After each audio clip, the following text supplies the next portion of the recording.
Welcome back, everyone. And in case you guys have missed part 1, be sure to check out part 1 where we discuss about what is considered a credit and what is not. And also we talk about Houston Bosch in detail. Yeah, and hello, this is Ekcham, the co-host here. Be sure to watch part 1 before you watch part 2. Or else you might not really understand what we are talking about in the second part. So be sure to check out the first part. Yeah, as you can see, like later on with this discussion, there are really a lot of things that is quite debate. But personally, I'm leaning towards a yes for me because I think majority of them only powered on uphill sections, but not downhill section. So I think that aspect of the ride makes it no different from a traditional roller coaster with a chain lift or with a launch. And I don't know where you stand on this. Okay, yeah, so for power coasters, again, I will only say it's a yes if it's only powered for uphill sections, but for the other parts, downhills and stuff, if it's driven by gravity and accelerate naturally, then I'll say yes. But if it's running at a constant speed, I mean, those indoor ones looks a bit like an arcade when they have got a small little ride powered little train, a Hello Kitty or whatever. And then you imagine, yeah, it's a train for kids, like for a minute or two, you maybe, pay $1 or $2, you go in, sit on a train, I don't know why, but maybe it's for safety, so they even have seatbelts. So it's just a bumpier ride. And that's entirely powered by the engine. I mean, the front engine. And that would never be a roller coaster. Yeah, I mean, it's very debatable. But then again, if you guys have any sort of idea after this episode, we'd be happy to hear about your opinions on different rides, whether they are roller coasters or not. So just drop a comment down below and feel free to chat away. Yeah, definitely leave a comment. And everyone would really benefit, don't you think? I think it requires an open discussion, doesn't it? Yeah, and that's the reason for us to do a podcast, because the comment section would be a very good place for all the roller coaster lovers to have a respective debate under there. And I hope that is constructive. We don't really need a standard answer for a debate and stuff, but it's just a thing to get everyone communicating and sharing their views. It's always a positive trend, isn't it? Yeah, I think that's more like it really sort of gets you more into the interest, because you realize that things that you don't know, even someone like me that has been an enthusiast for quite a few years now, I think I learn a lot more when I talk to people about different things about roller coasters, and I learn something new every day. So I think for you guys, like, it is a bit out of the topic, but I think for you guys to pursue a hobby, definitely engage in like active discussion with someone else. And this podcast might turn out to be something that you just need, because I think it's good to listen to somebody else's opinions, right? Yeah, even though I'm a GP, I'm enjoying myself here. So definitely, again, please hit the comment sections, write whatever you want respectfully, and I'll be around to check them out. Yeah. And let's move on to next two like sort of rides. Larson Sky Loops, or a other similar sort of attraction called Skyline Skywarp. So those things, do you consider them as coasters? Because I don't. Yeah, for the Sky Loop, it's basically a circle when a ride is entirely powered for the uphill section. I don't know. Basically, it's half of the circle. If you start from the very bottom of the circle, and then when you reach the highest point of the circle, when you release it, well, no. This is quite a weird ride. And then for the Sky Warp thingy, it's basically a loop which looks like the number 8. There'll be infinity and beyond. Well, all right, enough of that. So for this one, I know that there'll be two ends where the passengers will sit, and then in the middle, it will just be a connective section. So for this ride, it will just continue infinity and infinity. Yeah, almost like an infinity sort of logo, doesn't it? Like a mathematical infinity logo. Well, we love Toy Stories, don't we? Well, we love a bit of banter on the podcast, so happy with that. But I'm actually not sure whether the second part is actually powered by gravity on the Larsen Skyloop, but I think it's more like a conveyor belt that sort of pulls the train through. So I think no questions asked there. I agree with HM that this is not considered a coaster. So I wonder who is calling them coasters. I'm looking at you, Six Flags. Oh no! Oh no! Oh no no no no no! Oh no. Better not sing that out too much, We might get copy infringement from YouTube. You know that meme? Yeah. So, anyways, the next ride is sort of disco type rides. So, imagine if you see part of the roller coaster track, but it's kind of like either shaped in like S bend or U bend. So, more like a W or a U. So the train sort of navigates around the track, and at the end, it's just sort of slides back down on both sides. So it just rocks back and forth, back and forth. We consider that as a roller coaster, because for me, that's a flat ride rather than roller coaster, even though a large part of the ride is powered by gravity. Yeah, because you see, there is a circular platform where it will take all the riders, but because of that, you can't really make it extremely thrilling and exciting. So relatively smooth ride. So yeah, when you talk about roller coaster, it's something thrilling and makes you ooh! Yeah, maybe we have to take into account of the excitement of the ride, but some rides could be ways too smooth, almost too smooth and not intense, but you still consider them coasters. So I don't know for me, but personally, I just don't think this is a coaster, no questions. And I don't know if you agree. Oh yeah, I agree. Mm-hmm. But when it comes to more complicated stuff like Dueling Coaster, for example, one famous example would be Dragon Challenge in Islands of Adventure, which closed down a few years ago. Very sad news. A pair of B&M inverts, which has gone defunct since, to make way for Hagrid's, whatever you like to call it. But I think it's a worthy replacement. Hagrid's is really a good replacement. So I'm still a bit gutted that I never got to get the cred. But yeah, here we are. But I mean, when it comes to dueling coasters, they are two separate coasters that interact with each other at different points of the ride, create some near misses. So, I mean, some people consider this as one cred, but for me, I don't consider that as one cred. Because there's two tracks, you have to get away from the station, and it's two just separate, different experience. But some argue that you have to ride both sides to get the cred. What do you think? Do you think this is two creds or one cred? So for the people who think that is one cred, then I think they are adopting the definition for one cred is to be one full experience. Because even though there are two tracks, but it's still named as one facility. So it's dueling coasters for this one. Don't you think so? It depends on the definition. So when you talk about different tracks, so it will be two creds. But for one facility, then it's one cred. Well, it really depends, and there's no such thing as a approved explanation for this. I don't think there's right or wrong on this, but I take back what I said. I think you're wrong if you consider this as two creds. Ooh. Oh my god, I'm probably getting roasted in the comment section with people saying, "No, you credit whore, you're just trying to get all the credit." But yeah, I think you're wrong. I think you're wrong if you consider that as one cred. Because for me, it's quite simple. Two tracks, two rides, two different experience. It is two creds. Simple as that. But knowing that I just said that, I probably get roasted in the comment section. I'm ready for the challenge. If you guys want to roast me, or you guys just really want to argue about that is one cred, then feel free to fire right away. I'm ready for them.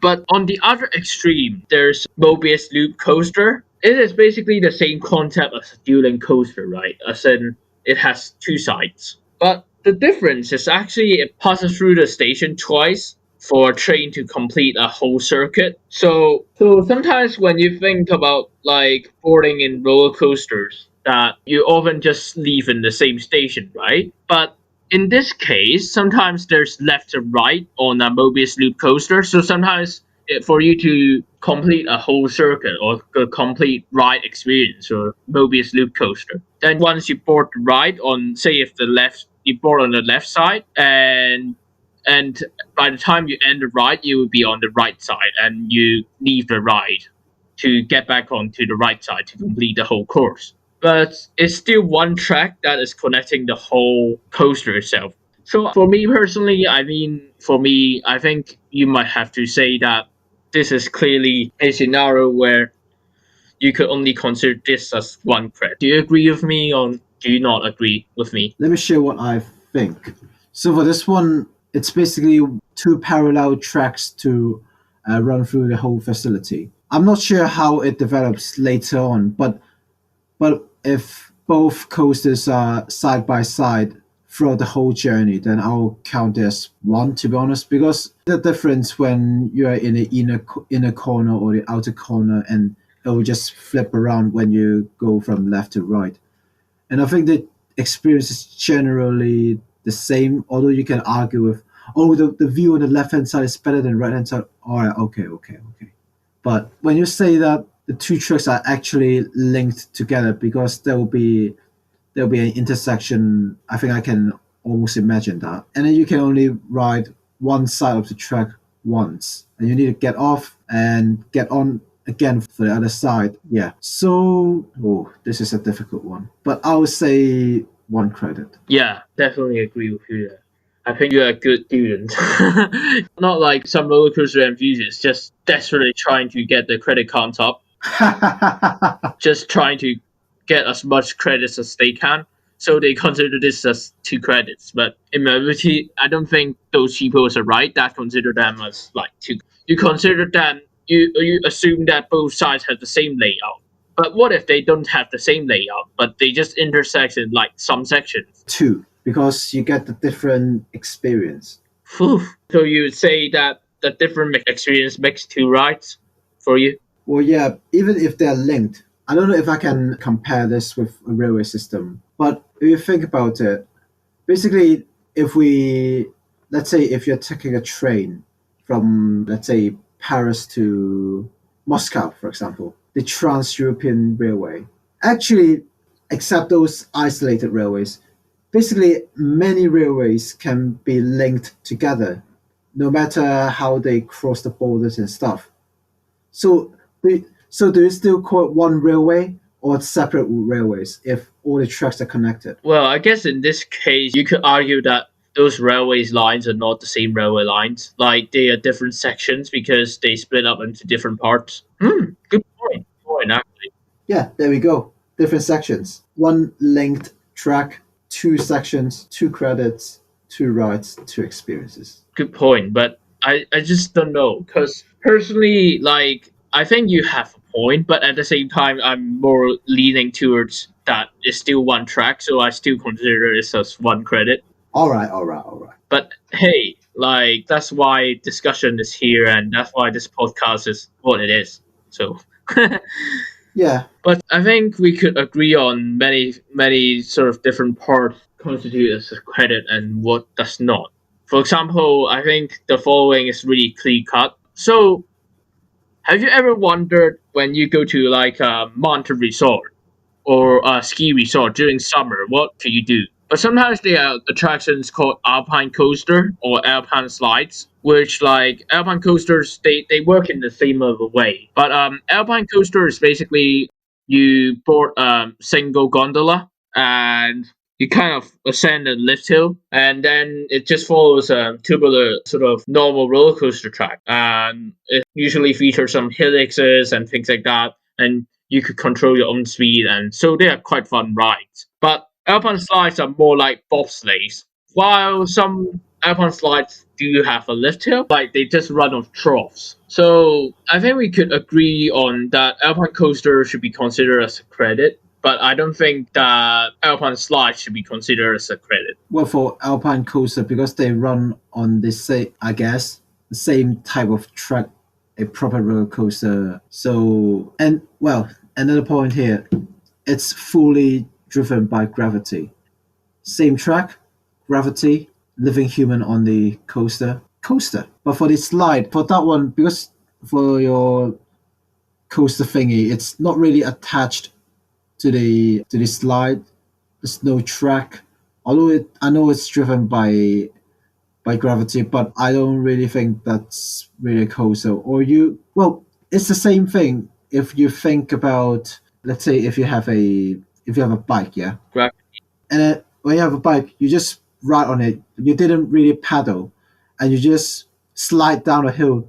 Do you call that a roller coaster? No. Yeah. I think if you're claiming that as a roller coaster, I think you're stretching it too much. Then again, there's the other side of the coin that where people just look at RCDB and say, "Oh, if it is listed on RCDB, then it's a roller coaster." But I think sometimes you need to use just common sense and to determine whether that's a roller coaster or not. But I definitely agree with HM there. I don't think there's any evidence that this is a roller coaster on like Alpine slides. Like if you consider this a roller coaster, should we consider water slides as roller coaster now? Well, there's one more thing. It's called coaster, but not a coaster. Do you know what that is? What is it? You mean Toyota coaster? You mean? Oh, yeah. There you go. Nice one. For you guys that didn't really know what Toyota coaster is, that's is it like a minivan? Yeah.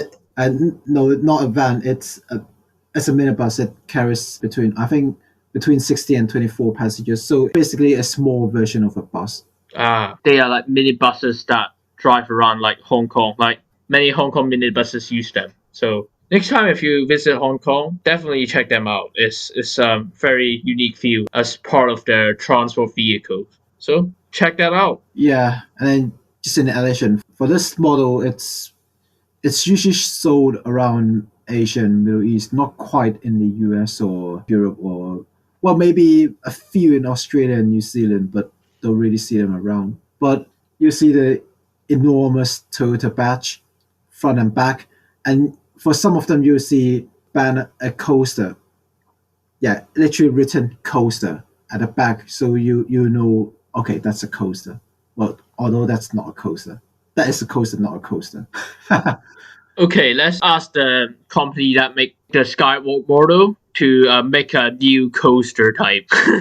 Make a new coaster called like Toyota coaster based on the logo layout. Like based on the Toyota logo. That would be pretty interesting.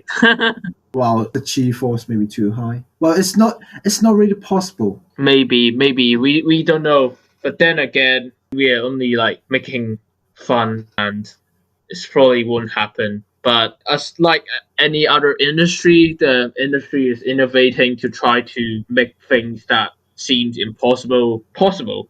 Because when you look back at the industry 100 years ago, they actually had roller coasters with loops, but they put too many G's and on the loops, which is like sometimes they put up to like 11 G's, which is crazy when you think about it. But now with the modern technology, many other inversions can be done safely.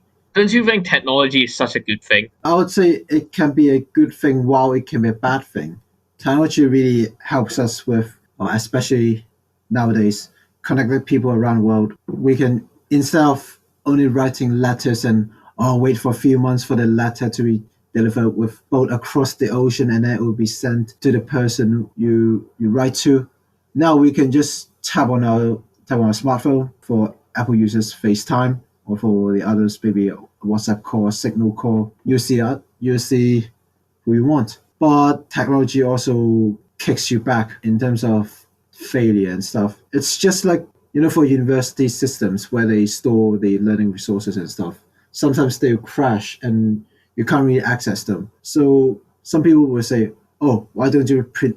So why don't we print them all out? Well, nowadays people are really talking about save the earth, save the rainforest, so save the trees. So we're not really printing that much. So there's a tendency for stuff to go online, but we really have to consider about power failure in extreme circumstances, flood, fire, or stuff, or it just crashes when it wants to be crashed. Yeah, I mean, it could be a two-faced sword, doesn't it? Anyways, we are talking about roller coaster, so maybe it's taking a bit too far away. But anyway, sometimes when like resources don't become available, especially on university sites, I think it's definitely a nightmare, and it definitely is one hell of a roller coaster ride. Come on, you guys! Did you guys expect it like an episode without me trying an American accent?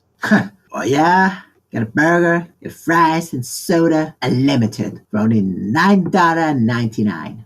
Oh well, I'm not sure if it's $9.99 or I don't know how much is it in and out, but I've heard that it's quite good. Murka's well always been a place that I want to go to, but hopefully someday. But to sum up our discussion, I think we pretty much agreed that roller coaster could be defined by two natures. One is that it travels on track, and two, that it travels on majorly on gravity. Although there are some occasions where we tend to disagree on, like that many people don't really know whether to decide that it is credit or not. But then again, as long as coaster enthusiast community is here, there will be always this debate, and I guess this is one of the cases where nobody asked for this discussion, but they only realize it until they got this discussion that is so important to our community. All right, let's move on to the next section of this, where we have some of our listeners ask some of the questions, or they share their thoughts on the matter of what is a credit anyways. And would you like to read out the question that Perry Coasting sent in this week? Oh yeah. All right. So this one, favorite RCT. RCT stands for Roller Coaster Tycoon. Scenario, coaster type, rides and stalls. Do you prefer to crash a ride and kill guests or drown them? Oh, for you guys don't know that what RCT is, that is basically like a fun series of game that was like released in like three different series, three different versions. So there's RCT, RCT2, and RCT3. And of course, when they're talking about crash and ride, of course they're talking about the game. So don't worry, no guests are harmed in this experiment here. But for me, I'm most familiar with the RCT3 setup, and so I'm gonna consider this in the context of RCT3. But for me, I would always remember Gold Rush as like one of the very early scenarios, and it is my favorite because not only is a Wild West park, but also it has like easy to reach scenario goals, which allow you to get used to the game. And as someone that is like a big fan of Western theming and things like that, I love it. I absolutely love it.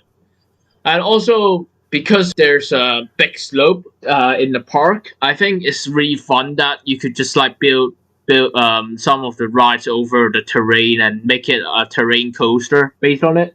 And I've experimented with like building a Morgan slash Arrow hypercoaster, or even a suspended swinging like Arrow coaster over the slopes, which is really cool. Makes some good interactions with terrain, and it's really fun. But in terms of realistic rides, I really like building BMM inverts or woodies, wooden coasters, because they could be really realistic, relatively realistic, especially when it comes to like RCT3.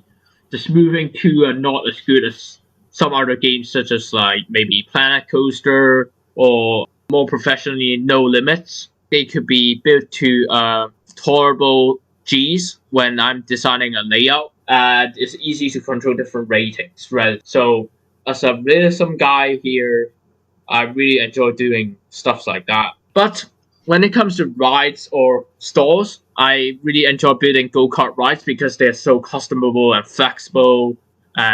But I really like the root beer stalls as well because it's easy to theme around. As a realistic guy that is obsessed with theming and every sort of stuff, that I just have to love a store that is easy to theme around. But I mean, it's never fun to see rides crash in real life, and as always, Forza with those that like got injured on rides in real life. But this is just a game, so don't worry, nobody is harmed. So I think, admittedly, I always play like peat bowling in RCT3, which is not the safest thing on at all. But after all, it's just a game, so just have fun, and there's no need to take like the games too seriously nowadays. And I think like playing peat bowling is one of the my guilty pleasures for sure on RCT3.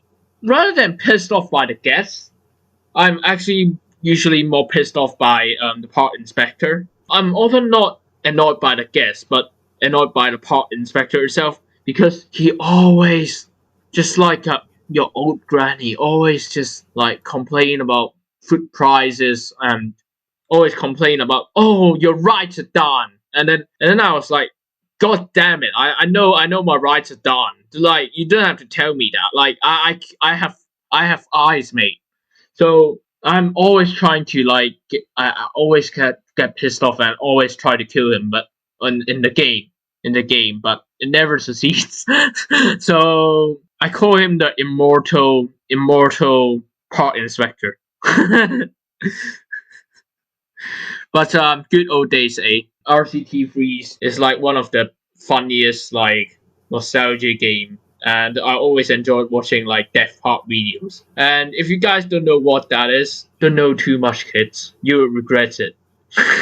Well, even for me, in terms of guilty pleasures, I guess it's the same idea when, let's say, if I play GTA, you just randomly crash into crowds of people and you're basically killing in the game and get cops to follow you, arrest you, and then apart from the siren, they'll also say, "Stop the car." Yeah, I mean, of course, it's fun to do that in a game, but please don't consider that is fun in real life. It certainly is not, and it's important to distinguish between reality and video games. But it was good times. Like, as a kid that never worried too much about roller coasters, just have fun with the game. I really like playing people, like, strangely. But I'm sure many of you enthusiasts would be guilty of this. So don't say you never played it.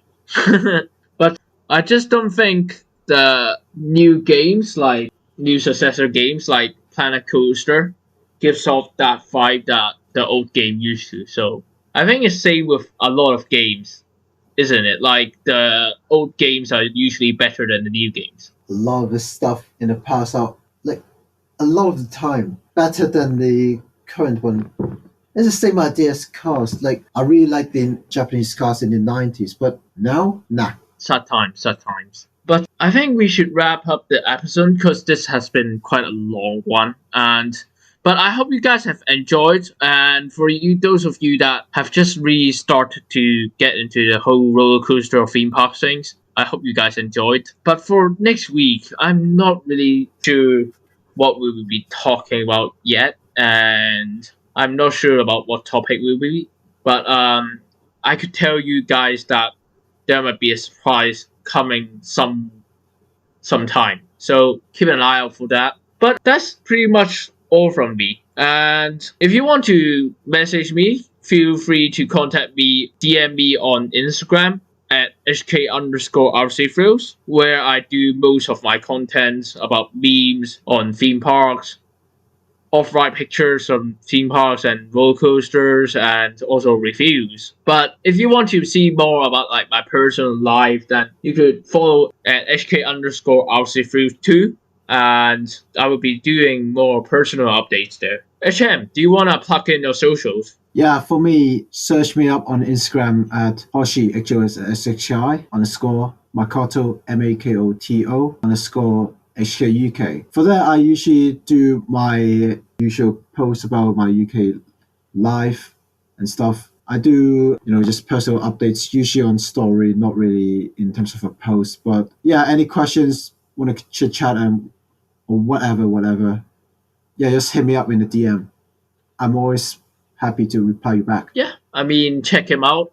He does a lot of stuff about UK study tips and things like that. So if you're interested in that sort of stuff, check him out.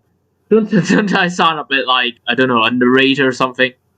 Well, at least you don't really sound like a teacher. Like, okay, for today biology lesson, we're talking about osmosis and the movement, water potential and stuff. Well, you do not sound like that, all right?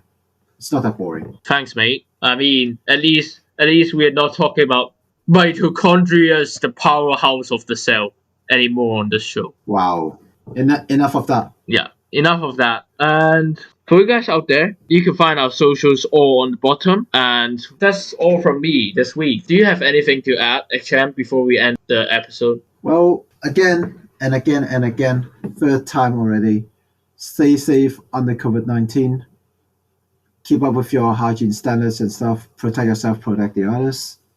And we just hope that the vaccines will help the UK and gradually around the world to get out of lockdowns and back to normality as soon as we can. I mean, yeah, it's definitely important for you guys that really want to get back to theme parks and things like that. I mean, it's crucial for you to stay safe and stay healthy, and I think that's the most important part that we could take from this pandemic. And I just want to wish everyone a good weekend or good whatever it is ahead of you, and we will see you next time. Bye bye. Bye bye.